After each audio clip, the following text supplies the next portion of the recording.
A dor de uma mãe pela perda de um filho transformou-se em um lindo projeto de amor e de luz na Vila Nova Esperança, em São Lourenço do Sul. Há 21 anos nascia a Casa da Sopa, que ao longo dos anos transformou-se em Associação Espírita Casa da Esperança Chico Xavier, sempre com o mesmo propósito: levar auxílio espiritual e social aos mais desvalidos. Hoje, a casa atende cerca de 50 crianças de 3 a 16 anos, bem como suas famílias, com o auxílio de voluntários, além de todo atendimento espiritual para a comunidade. Você também pode nos auxiliar. Faça sua doação pelo PicPay ou entre em contato através das nossas redes sociais. Nosso trabalho social continua sendo realizado durante a pandemia. Intensificamos o auxílio à comunidade com a ajuda de muitas mãos e, por isso, desde já agradecemos todos aqueles que auxiliam esta casa.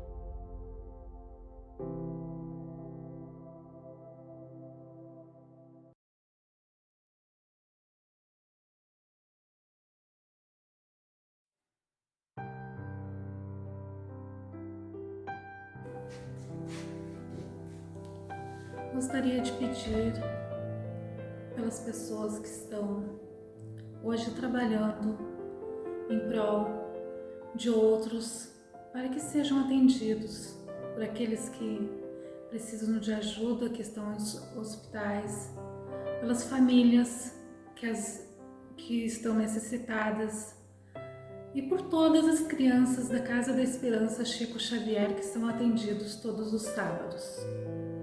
Obrigado, Senhor, que assim seja. Hoje eu vou falar sobre evangelização e família. Qual a definição de evangelização e família para nós?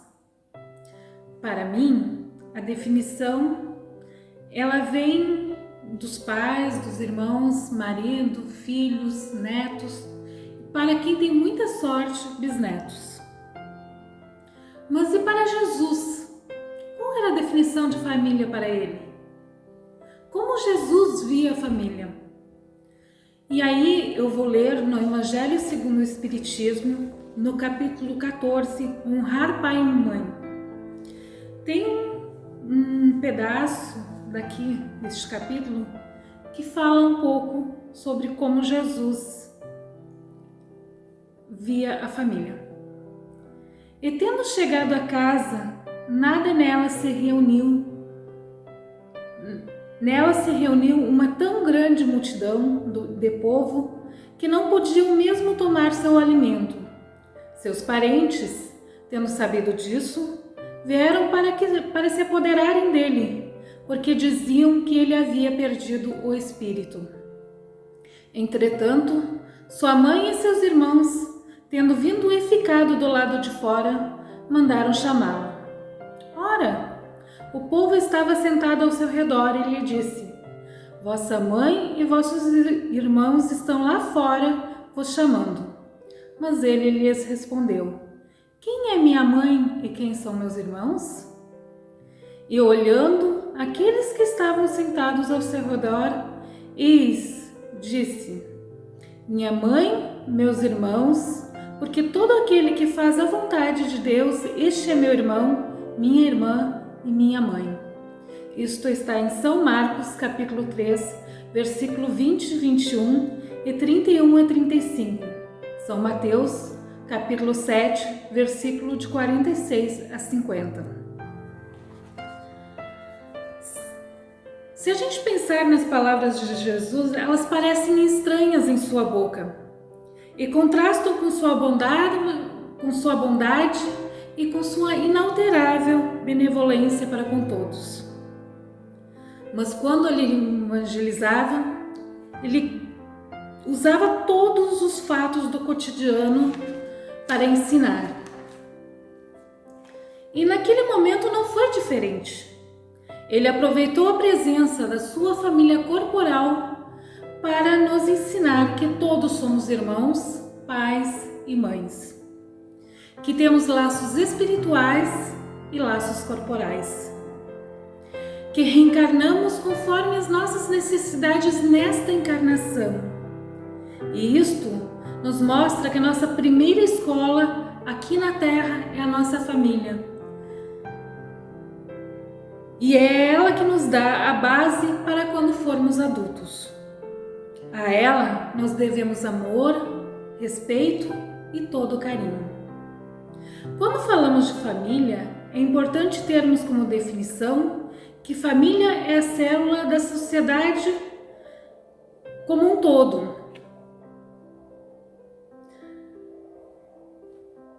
E a humanidade participante desta sociedade somos nós. Se minimizarmos os conflitos de todos os homens, resolveremos a situação da sociedade e da família. E o contrário também seria correto e verdadeiro.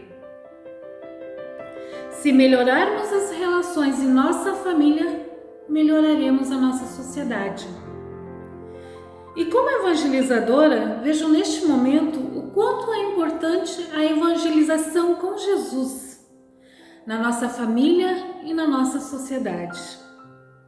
Numa constituição de família, através do casamento ou não, ela é uma escola insubstituível, pois é morando com nossos pais, tios, avós, irmãos, que nós, estudantes, amigos, que nos tornamos seres inteiros. Quando nos casamos, quando dividimos nossa vida com alguém, quando constituímos uma família, nos revelamos por inteiro. Com intimidade em larga escala, a outra pessoa passa a nos conhecer por inteiro, os nossos defeitos, as nossas qualidades, as nossas manias, a nossa maneira de conduzir a vida.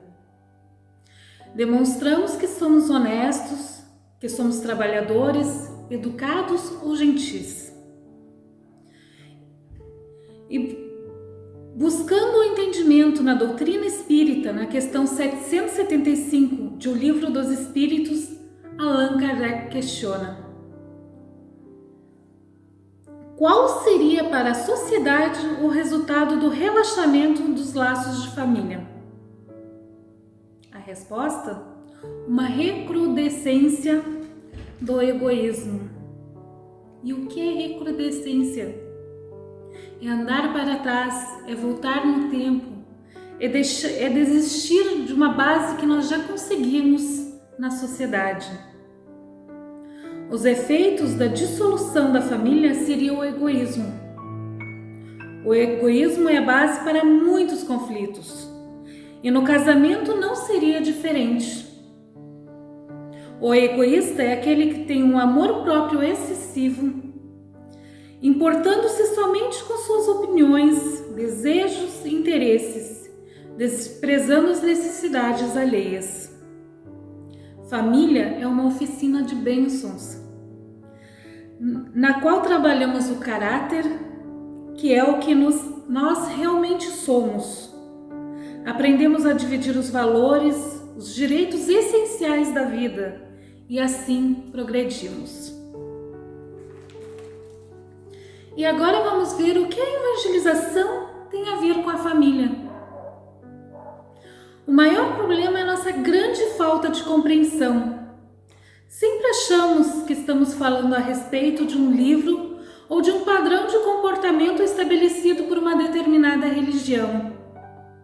Temos que entender que o processo de evangelização consiste em sair da superficialidade, entendendo que o Evangelho não é um livro, mas sim a própria vida. Quando afirmamos que o Evangelho é a própria vida, porque embora esteja codificada em um livro, aquele que compreende sua essência deixa de ter a vida conduzida pelos entendimentos que tinha até então.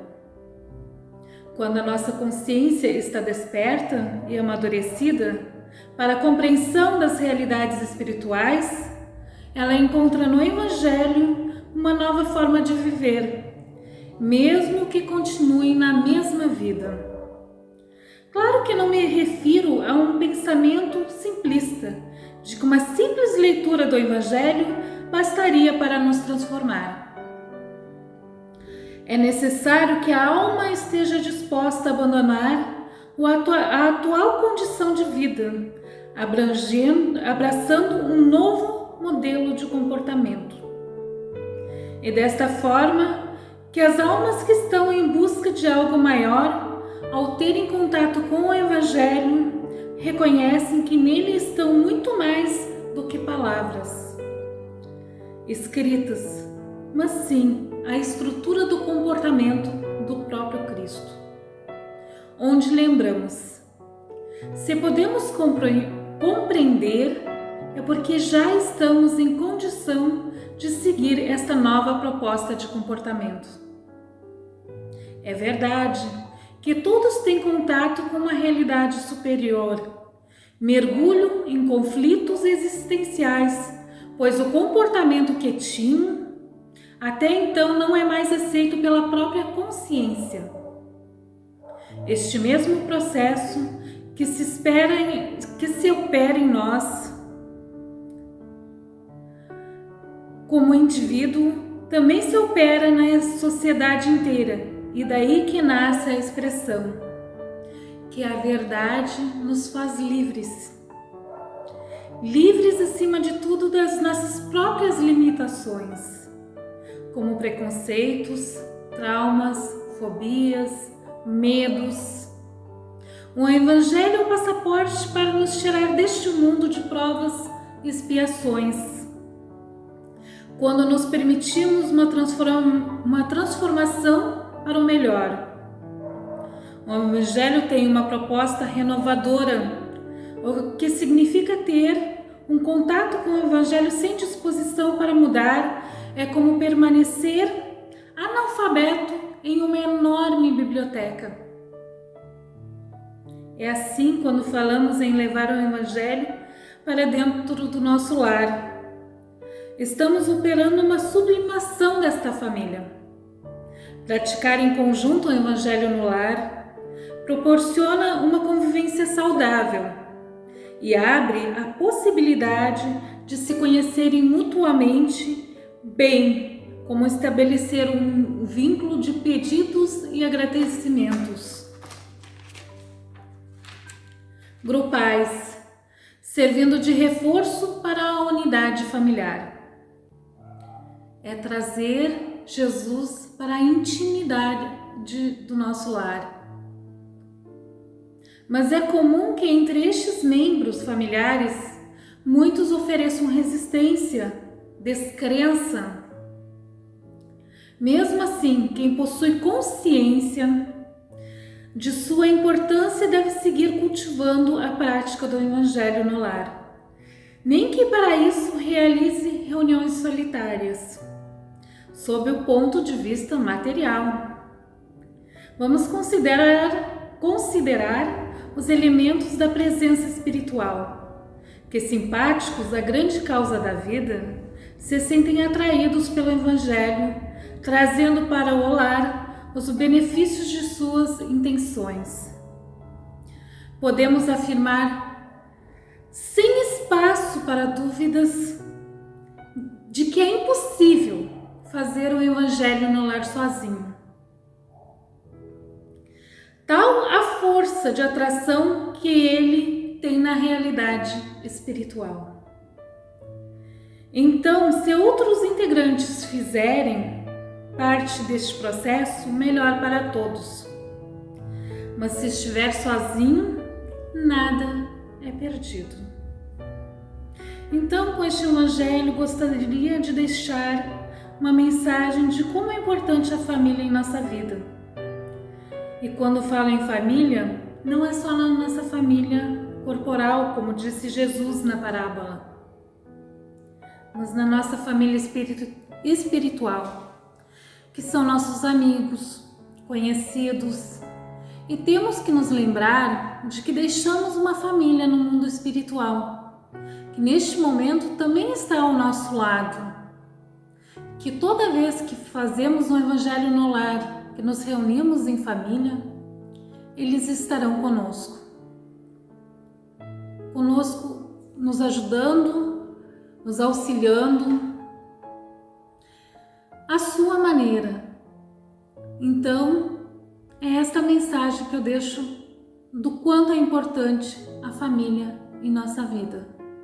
Mas não só a nossa família corporal, os nossos amigos, a família Chico Xavier, a família São Lourenço do Sul, Rio Grande do Sul, Brasil, o nosso planeta. Quando Jesus falou em família, ele falou que todos somos irmãos. Não importando cor, raça, isto não tem importância para Jesus nem para nós. Devemos nos sentir em família, não importando o quanto for difícil. E eu gostaria de terminar com as palavras de Emmanuel no livro Pão Nosso, tá? Psicografado por Chico Xavier. Em família. Aprendam primeiro a exercer piedade para com a sua própria família e a reconhecer seus pais, porque isto é bom e agradável diante de Deus. Paulo está em Timóteo, capítulo 5, versículo 4. A luta em família é um problema fundamental da redenção do homem na terra. Como seremos benfeitores de 100 ou 1000 pessoas se ainda não aprendemos a servir 5 ou 10 criaturas? Esta é a indagação lógica que se estende a todos os discípulos sinceros do cristianismo. Bom pregador e mau servidor são 2 títulos que se não coadunam. O apóstolo aconselha o exercício da piedade no centro das atividades domésticas. Entretanto, não alude à piedade que chora sem coragem ante os enigmas aflitivos, mas aquela que conhece as zonas nevrálgicas da casa e se esforça por eliminá-las, aguardando a decisão divina a seu tempo. Conhecemos numerosos irmãos que se sentem sozinhos espiritualmente entre os que se lhes agregaram ao círculo pessoal, por meio dos laços consanguíneos, entregando-se por isso a lamentável desânimo. É imprescindível, contudo, examinar a transitoriedade das ligações corpóreas, ponderando que não existem uniões casuais no lar terreno. Preponderam aí, por enquanto, as provas salvadoras ou regenerativas. Ninguém despreze, portanto, esse campo sagrado de serviço, por mais que se sinta cabrunhado na incompreensão. Constituiria falta grave esquecer-lhe as infinitas possibilidades de trabalho iluminativo. É impossível auxiliar o mundo quando ainda não conseguimos ser úteis nem mesmo a uma casa pequena, aquela em que a vontade do Pai nos situou, a título precário. Antes da grande projeção pessoal na obra coletiva, aprenda o discípulo a cooperar em favor dos familiares. No dia de hoje, convicto de que semelhante esforço representa realização essencial. E com estas palavras, eu gostaria de fazer a prece de encerramento deste Evangelho, hoje, no dia 11 de julho, pedir para que todas as famílias que estão ouvindo o Evangelho, que eles repensem um pouco o quanto é importante este tempo que passamos aqui, pois ele é curto. E se estamos nesta família é porque o Pai nos quis aqui, que nós precisávamos destes momentos para progredirmos. Então vamos aproveitar o tempo que estamos em família para melhorarmos a nós mesmos, para sermos melhores para a sociedade e para o lugar onde vivemos, para podermos ajudar outras pessoas a melhorarem também. Então, com estas palavras, eu encerro o sábado. Que assim seja.